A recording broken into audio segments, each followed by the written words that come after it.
Hi everyone and welcome back, and today we will be discussing about how to add social media icons to Shopify. Now before we start, make sure you click the link below to get the best Shopify free trial and start your business with some exclusive bonuses.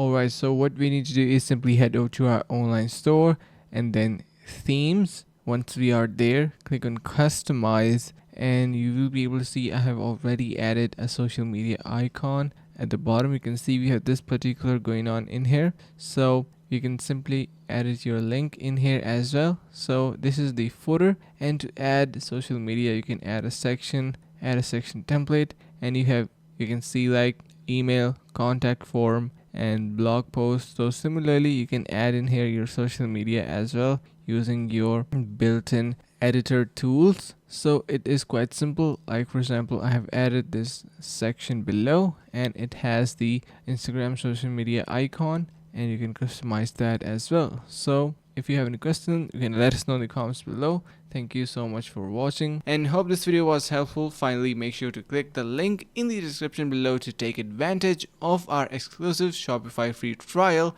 to start your business right away.